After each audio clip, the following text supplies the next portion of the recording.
Be good, get started. Welcome, everyone, to our meeting of the Porter County Board of Elections. Can we start with the Pledge of Allegiance, please? I pledge allegiance to the flag of the United States of America and to the republic for which it stands, one nation, under God, indivisible, with liberty and justice for all.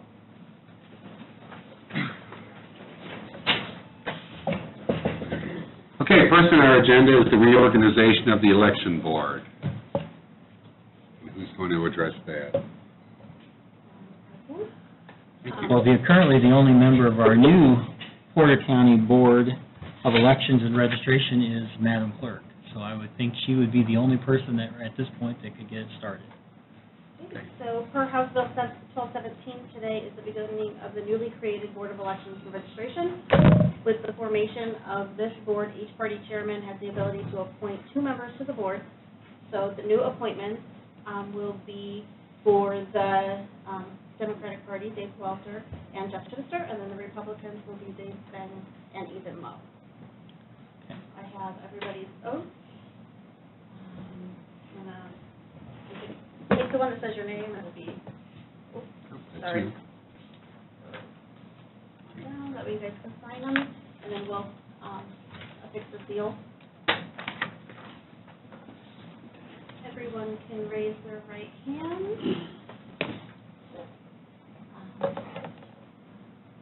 I state your name. I, Dave Walter. Will support the Constitution of the United States will support the Constitution of the United States and the state of Indiana, and the state of Indiana, and will faithfully, honestly, and impartially discharge my duties as a member of the Porter County Election Board to the best of my skill and ability.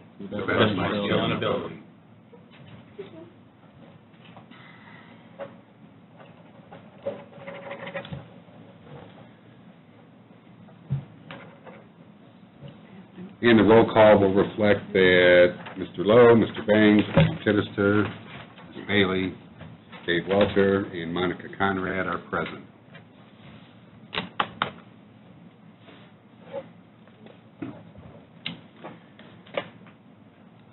And now we move to the approval of Board of Elections and Registration Director and Assistant Director.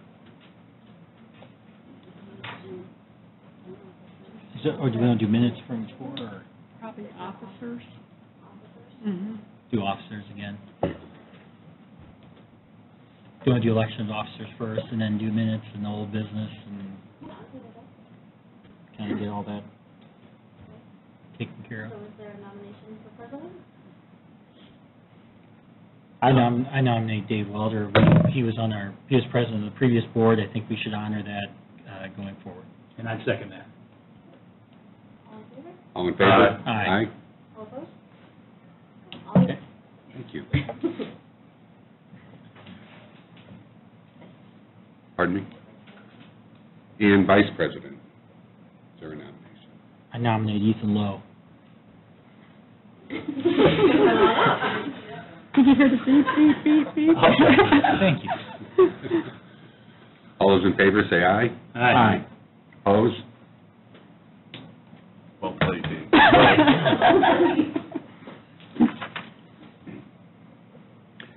Do we have anything on the Director and Assistant Director at this point? It was posted. Oh, did you want to do the minutes? Let's do the minutes from our previous meeting. We should get those approved. I'm sorry to interrupt, but just to get our old business out of the way first. Well, I've reviewed the minutes, and I'm sure everyone else has, and I would move to approve the minutes from the last meeting. Second. All those in favor say aye. Aye. Opposed?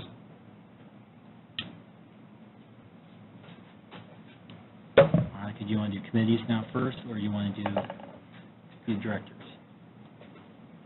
I don't think it makes much difference. Do you want to do the committees then and get that out of the way before we move on to the directors? We have the final committee finance reports. Well, you've got on the agenda, you've got your approval of the Board of Elections, and then you have your registration director and assistant director as your Next in line. next in line. That's fine. That's good. Because then you have oaths for them as well. Okay. Unless you're changing the order of your agenda. Nope, go ahead. Whatever you're ready for, let's do it. Your pleasure. So the appointment of the director and the assistant director, all positions were posted on the county website. I believe they're about 3 weeks, with, asked people to submit a cover letter, recommendation, and, also the county employment,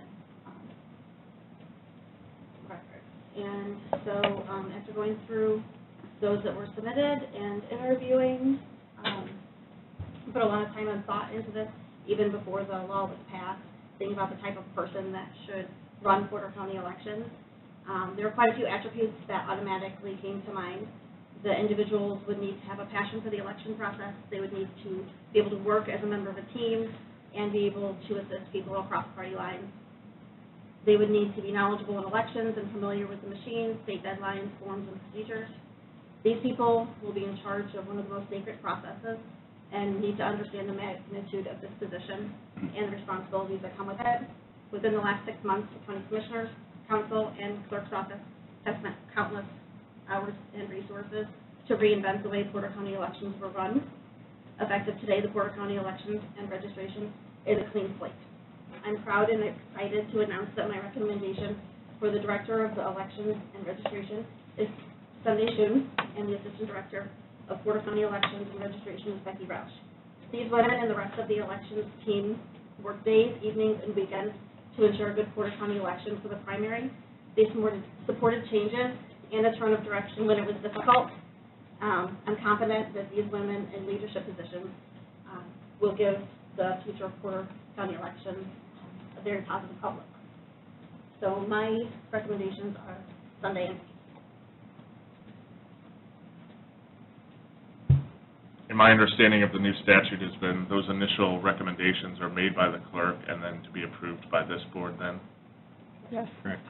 Mhm. I will make a motion to approve those nominations for both the director and assistant director. Can maybe you, Separate them? separate them out, only because, so you have clarity as to who the director and the assistant director is. Yeah. Okay. Well, then let's start with the assistant director. Then I will make a motion to approve the appointment of Becky as the assistant director. Becky Roush. Becky. I'll second it. All those in favor say aye. Opposed? I will make a second motion to approve the appointment of Sunday Shun as the director. I'll second it. All those in favor say aye. Opposed? No. The ayes carry. Okay. Congratulations. Do you administer an oath to them at this time?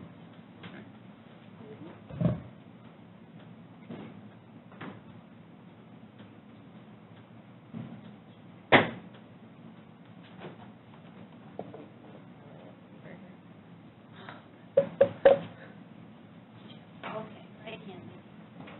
I state your name. I, Sunday Shun, Do solemnly swear do solemnly swear that I will support the Constitution of the United States that I will support the Constitution of the United States and the Constitution of the State of Indiana, and the Constitution of the State of Indiana, and that I will faithfully, and that I will faithfully, impartially, impartially, and diligently and diligently discharge the duties discharge the duties of the office of Director of Elections, Director of Registration, according to the law and to the best of my ability. according to the law and to the best of my ability.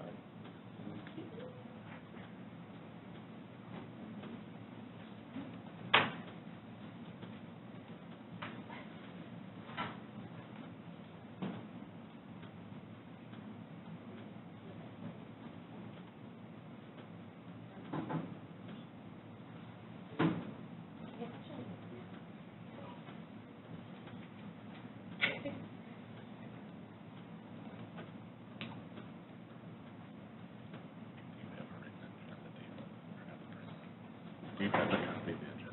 No, I don't.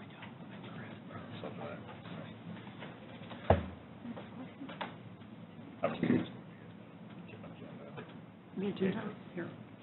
I looked at it, I just didn't bring an actual hard copy.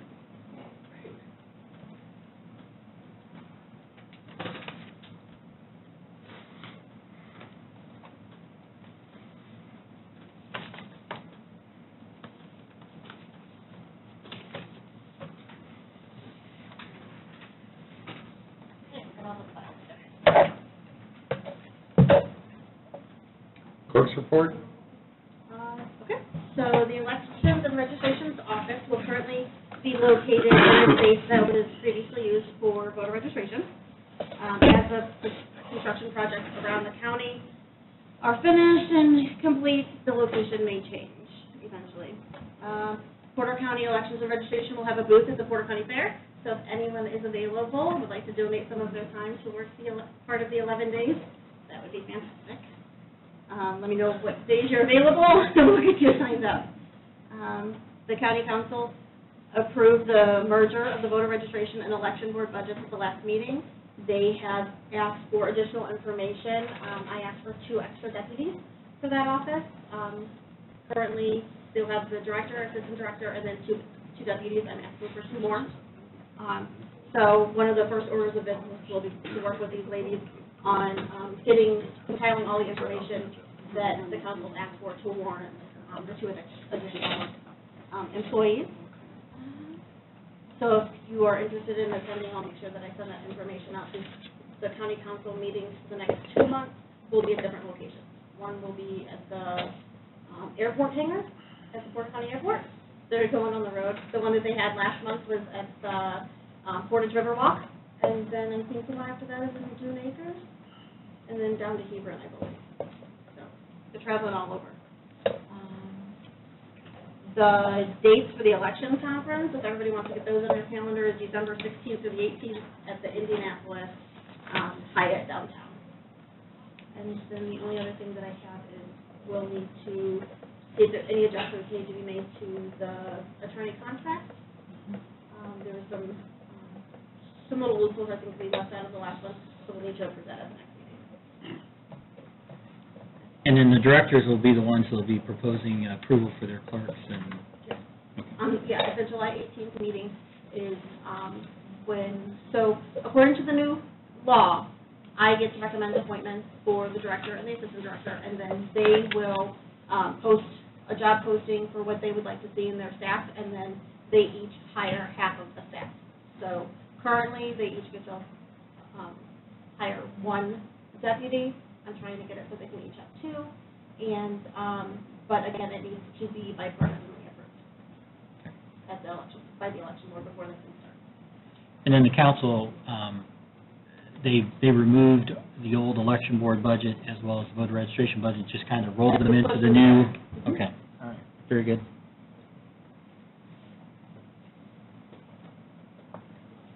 Okay, thank you. Campaign finance reports. It's currently down to 2 outstanding. One of them is Jean Ullman, which we cannot administratively dissolve until 2020. So we're just going to, I think, keep seeing that name for a little while. Unfortunately, she's not in a position to be able to administratively dissolve that on her own. Can we take action to assist them and just do it by board decision or to help the family? I mean... Well, I think now that you've got some staff, perhaps the staff can help the family to file what they need to. Okay. We have to have 3 years of no reporting before we can do anything about it. That's why we have to wait till 2020. Okay. Before the board can administer it. Okay. Or, Sunday, so I'm, because there was a report filed in 2017 then, and that's why, okay. I believe their family, if they have power of attorney, can act on their behalf, but they're out of state, so that's a technicality. Okay. And then the only other one we have is Lynn Ross, and she did submit some papers. She submitted the CFA 1 and the CFA 11, but we still need the 2018 annual pre-election and pre-primary. She did send an email indicating that she was going to handle those. I haven't heard anything beyond.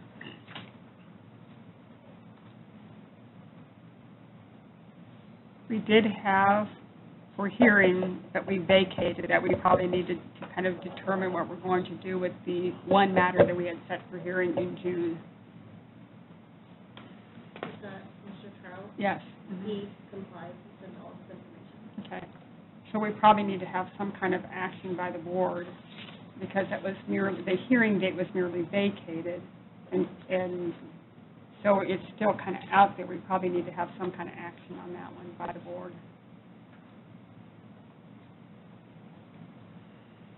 Well, since he's complied, Mm-hmm.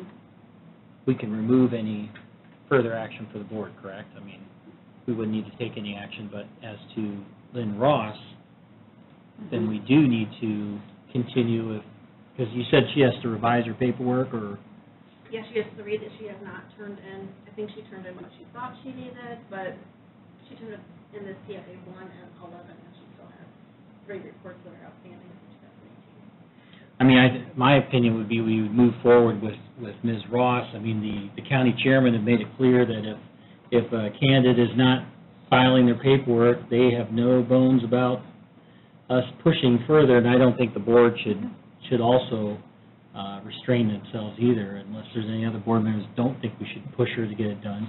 And there's no indication in here saying that she wants to resolve or anything. I think that there's I'd like to make a motion to go ahead and dissolve Mr. Trout and set hearing for Ms. Ross. Okay. Second. All those in favor say aye. Aye. Quick. Okay. And when do you guys want to set the hearing for? Yeah, but when do you want to? Next meeting? Okay.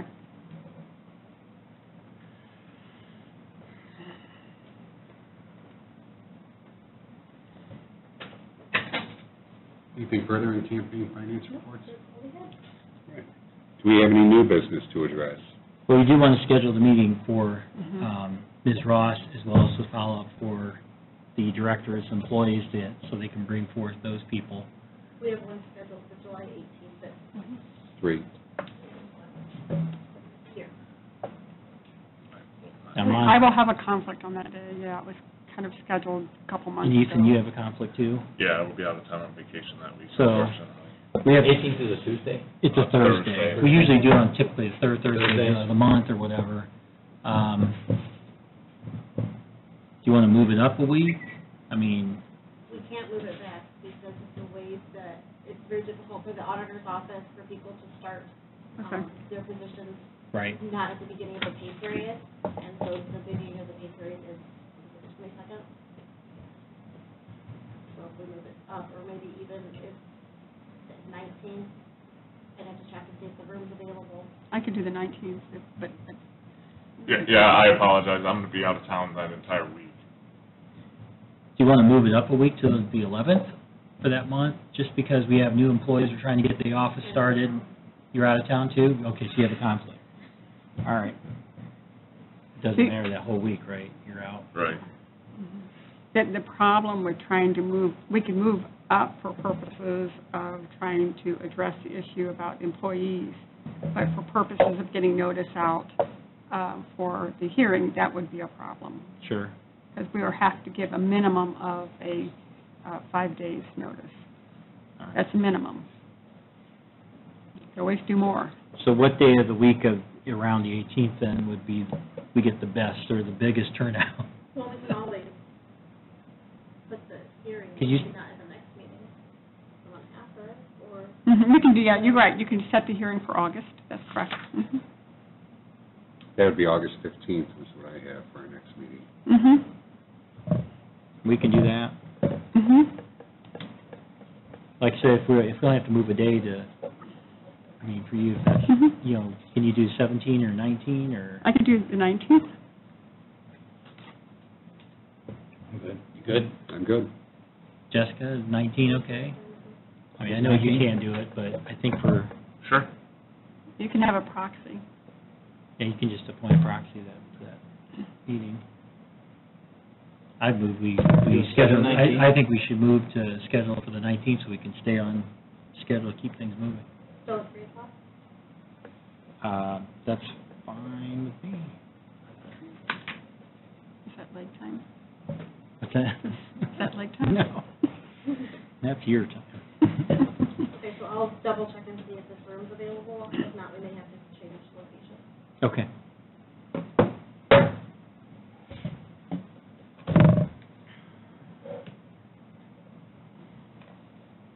Any other new business? I do not have any. Announcements, the next meeting is now going to be July 19th at 3 p.m. Is that correct? Okay.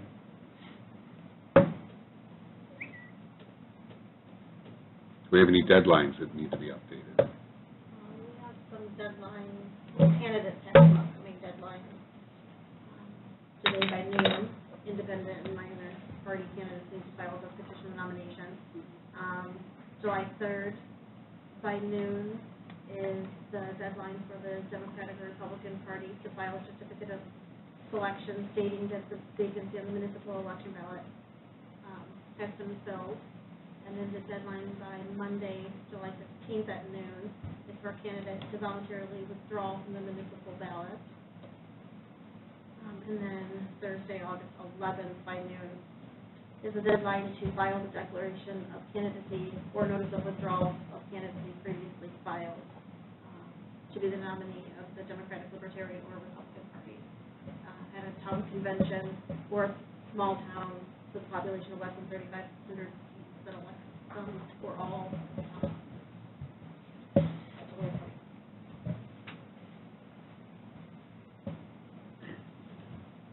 Any other business?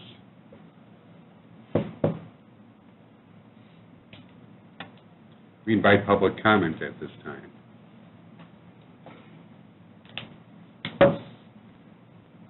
Okay. Motion to adjourn. Second. In favor, say aye. Aye. Yeah, I wanted to be like that.